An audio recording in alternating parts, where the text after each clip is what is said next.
ಇವತ್ತು final touch ಸಿಗುತ್ತೆ. ಸಂಪುಟ ವಿಸ್ತರಣೆಯ ಬಗ್ಗೆ ಹೈ ವೋಲ್ಟೇಜ್ ಮ್ಯಾಚಿಂಗ್ ಆಗ್ತಾ ಇದೆ. ಸಂಜೆ ರಾಹುಲ್ ಗಾಂಧಿ ಜೊತೆಯಲ್ಲಿ ಸಿಎಂ ಡಿಕೆ ಶಿವಕುಮಾರ್ ಅವರು ಚರ್ಚೆಯನ್ನ ಮಾಡಲಿದ್ದಾರೆ. ಇವತ್ತು ಅಂತಿಮವಾಗಿ ಸಂಪುಟ ವಿಸ್ತರಣೆಯ ಬಗ್ಗೆ ವಿಚಾರಗಳು ಗೊತ್ತಾಗ್ತಾ ಹೋಗುತ್ತೆ. ಯಾಕಂತಂದ್ರೆ ಇವತ್ತು ಮೀಟಿಂಗ್ ಇದೆ. ಸೊ ಮೀಟಿಂಗ್ ನಲ್ಲಿ ಚರ್ಚೆ ಆಗುತ್ತೆ ಇದೇ ಸಂಬಂಧ. ಹೀಗಾಗಿ ದೆಹಲಿಯಲ್ಲಿ ಬೀಡು ಬಿಟ್ಟಿದ್ದಾರೆ ಕೈ ನಾಯಕರು. ದೆಹಲಿಯಲ್ಲಿ ಜೋರಾಗ್ತಾ ಇದೆ, ಜಾತಿವಾರು ಲೆಕ್ಕಾಚಾರ ಜೋರಾಗ್ತಾ ಇದೆ.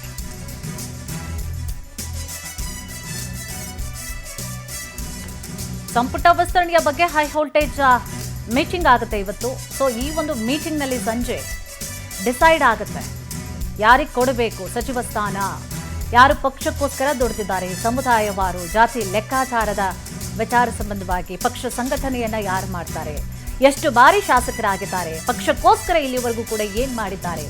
ಸೊ ಎಲ್ಲದರ ಬಗ್ಗೆ ಕೂಡ ಅಳೆದು ತೂಗಿ ಈ ಒಂದು ಮೀಟಿಂಗ್ ನಲ್ಲಿ ನಿರ್ಣಯ ಆಗುತ್ತೆ. ಬಟ್ ಇವತ್ತೇ ಆಗುವಂತಹ ಸಾಧ್ಯತೆಗಳು ಇದೆ ಅಂತ ಹೇಳಲಾಗ್ತಾ ಇದೆ. ನೋಡಬೇಕು ಇವತ್ತು ಕಂಪ್ಲೀಟ್ ಆಗಿ ಫೈನಲ್ ಟಚ್ ಸಿಗುತ್ತಾ ಅಥವಾ ಇದು ಕೂಡ ಇನ್ನು ಮುಂದಕ್ಕೆ ಎಳ್ಕೊಂಡು ಹೋಗ್ತಾ ಇರುತ್ತಾ ಅಂತ ಹೇಳಿ ಕೂಡ ಕಾದು ನೋಡಬೇಕು.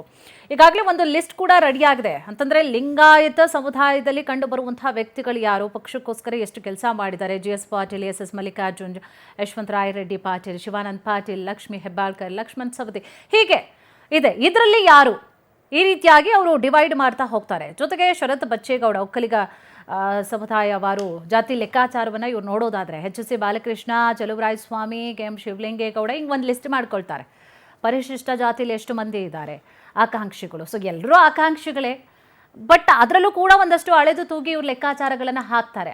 ಇಷ್ಟರಲ್ಲಿ ಎಷ್ಟು ಬಾರಿ ಶಾಸಕರಾಗಿದ್ದಾರೆ ಇವರು, ಯಾರಿಗೆ ಇಲ್ಲಿವರೆಗೂ ಕೂಡ ಸಚಿವ ಸ್ಥಾನ ಸಿಕ್ಕಿಲ್ಲ, ಪಕ್ಷಕ್ಕೋಸ್ಕರ ಹೇಗೆ ಕೆಲಸ ಮಾಡಿದ್ದಾರೆ ಎಲ್ಲ ಲಿಸ್ಟ್ ಮಾಡ್ಕೊಳ್ತಾರೆ. ಒಕ್ಕಲಿಗ ಇದರಲ್ಲಿ ಎಷ್ಟು ಜನ ಬರ್ತಾರೆ, ಜೊತೆಗೆ ಲಿಂಗಾಯತದಲ್ಲಿ ಎಷ್ಟು ಜನ ಬರ್ತಾರೆ, ಶಾಸಕರುಗಳು ಇದ್ದಾರೆ. ಇನ್ನು ಪರಿಶಿಷ್ಟ ಜಾತಿಯಲ್ಲಿ ರೂಪಕಲಾ ಶಶಿಧರ್ ಅವರಿದ್ದಾರೆ.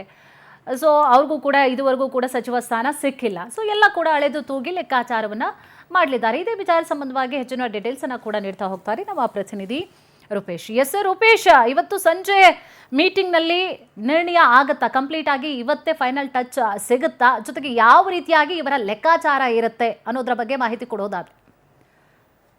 ಇದೀಗ ಸಂಪುಟ ವಿಸ್ತರಣೆ ಬಗ್ಗೆ ಅಂತಿಮ ಹಂತದ ಚರ್ಚೆಗಳಿದೆ. ಯಾಕಂತ ಹೇಳಿದ್ದು ಚರ್ಚೆ ಮುಂದೋಗೋದಿಲ್ಲ. ಅದೇ ರೀತಿಯಾಗಿ ಇವತ್ತು ರಾತ್ರಿಗೆ ಒಂದು ಹಂತದಲ್ಲಿ ಯಾರು ಸಚಿವರಾಗ್ತಾರೆ ಅನ್ನೋದನ್ನ ಫೈನಲ್ ಆಗ್ತಾ ಹೋಗುತ್ತೆ. ಹೀಗಾಗಿ ಇವತ್ತು ಸಿಎಂ DK ಶಿವಕುಮಾರ್ ಅವರು, ಮಾಜಿ ಸಿಎಂ ಮಾಜಿ ಸಿಎಂ ಸಿದ್ದರಾಮಯ್ಯ, BK ಹರಿಪ್ರಸಾದ್ ಸೇರಿದಂತೆ ಎಲ್ಲರೂ ಕೂಡ ಈ ಒಂದು ಅಂತಿಮ ನಿರ್ಧಾರ ತೆಗೆದುಕೊಳ್ಬೇಕು ಈ ಪ್ರಯತ್ನವನ್ನ ಮಾಡ್ತಾ ಇದ್ದಾರೆ. ಈ ಮೂಲಕವಾಗಿ ಯಾರಿಗೆ ಸಂಪುಟದ ಸ್ಥಾನ ಕೊಡಬೇಕು, ಯಾರಿಗೆ ಕೊಡಬಾರದು, ಮತ್ತೆ ಒಂದಿಷ್ಟು ಸ್ಟ್ರಾಂಗ್ ಫ್ಯಾಕ್ಟರ್ಗಳು, ಯಾಕಂತ ಹೇಳಿ ಒಬ್ಬರು ಸಚಿವರಾಗಬೇಕಾದ್ರೆ ಒಂದಿಷ್ಟು ಸ್ಟ್ರಾಂಗ್ ಫ್ಯಾಕ್ಟರ್ಗಳು ಬೇಕಾಗುತ್ತೆ. ಅದೇ ರೀತಿಯಾಗಿ ನ್ಯೂ ಫೇಸ್ ಗಳಿಗೂ ಕೂಡ ಹೊಸ ಆದ್ಯತೆ ಕೊಡಿ ಅಂತೇಳಿ DK ಶಿವಕುಮಾರ್ ಅವರು ಹೇಳಿದ್ದಾರೆ. ಇದಕ್ಕೋಸ್ಕರ DK ಶಿವಕುಮಾರ್ ಅವರು ಆಶಯವನ್ನು ಪಟ್ಟಿದ್ದಾರೆ, ರಾಹುಲ್ ಗಾಂಧಿ ಹೇಳಿದ್ದಾರೆ. ಈ ಬಗ್ಗೆ ದೊಡ್ಡ ಮಟ್ಟದ ನಿರ್ಧಾರ ತೆಗೆದುಕೊಳ್ಬೇಕು. ಅದಕ್ಕೋಸ್ಕರವಾಗಿ ಇವತ್ತು ರಾತ್ರಿ ಕುಳಿತು ನಿರ್ಧಾರವನ್ನ ಪ್ರಕಟಿಸ್ತಾರೆ. ಅದೇ ರೀತಿಯಾಗಿ AICC ಇಂದ ನಾಳೆ ಈ ಪಟ್ಟಿ ರಿಲೀಸ್ ಆಗಬಹುದು ಅನ್ನೋ ನಿರೀಕ್ಷೆಗಳಿದೆ. ಒಟ್ಟಾರೆಯಾಗಿ ಎಲ್ಲವೂ ಕೂಡ ಅಂದುಕೊಂಡಂತೆ ಆದ್ರೆ DK ಶಿವಕುಮಾರ್ ಅವರು ಗುರುವಾರ ಅಥವಾ ಶುಕ್ರವಾರವೇ ಪ್ರಮಾಣ ವಚನ ಅಂತೇಳಿ ಹೇಳ್ತಾ ಇದ್ದಾರೆ. ಇದಕ್ಕೋಸ್ಕರವಾಗಿ ಎಲ್ಲಾ ತಯಾರಿಗಳಾಗ್ತಾ ಇದೆ. ಇವತ್ತು ರಾತ್ರಿ ರಾಹುಲ್ ಗಾಂಧಿ ಅವರು ಕುಳಿತು ಪಟ್ಟಿಯನ್ನ ಸಿದ್ಧ ಮಾಡ್ತಾರೆ. ಅದೇ ರೀತಿ ಜಾತಿವಾರು ಪಟ್ಟಿ ಆಗ್ತಾ ಇದೆ. ಅದೇ ರೀತಿಯಾಗಿ ಪ್ರಾದೇಶಿಕವಾರು ಕೂಡ ಪಟ್ಟಿಗಳಾಗ್ತಾ ಇದೆ. ಅದೇ ರೀತಿಯಾಗಿ ಒಂದಿಷ್ಟು ಧರ್ಮವರು, ಯಾಕಂತ ಹೇಳಿದ್ರೆ ಅಲ್ಪಸಂಖ್ಯಾತರಿಗೆ ಹೆಚ್ಚು 4 ಸ್ಥಾನ ಬೇಕು ಅಂತೇಳಿ ಬೇಡಿಕೆ ಇಟ್ಟಿದ್ದಾರೆ. ಎರಡಾದ್ರೂ ಕೂಡ ಕೊಡ್ಬೇಕಾಗತ್ತೆ. ಅದೇ ಬೇರೆ ಬೇರೆ ಮಾನದಂಡಗಳನ್ನು ಕೂಡ ಅನುಸರಿಸಬೇಕು ಅನ್ನೋದನ್ನ ರಾಹುಲ್ ಗಾಂಧಿ ಹೇಳಿದ್ದಾರೆ. ಅದೇ ರೀತಿ ಹೊಸ ಮುಖಕ್ಕೆ ಬಾರಿ ಮಣೆ ಹಾಕ್ಬೇಕು ಅಂತೇಳಿ ರಾಹುಲ್ ಗಾಂಧಿ ಅಪೇಕ್ಷೆ ಪಟ್ಟಿರೋದ್ರಿಂದ ಎಲ್ಲವೂ ಕೂಡ ಕುತೂಹಲ ಹೆಚ್ಚಾಗ್ತಾ ಇದೆ. ಇವತ್ತು ರಾತ್ರಿನೇ ಎಲ್ಲ ಫೈನಲ್ ಆಗಬಹುದು. ಕುಸುಮ, ಡೀಟೇಲ್ಸ್ಗಾಗಿ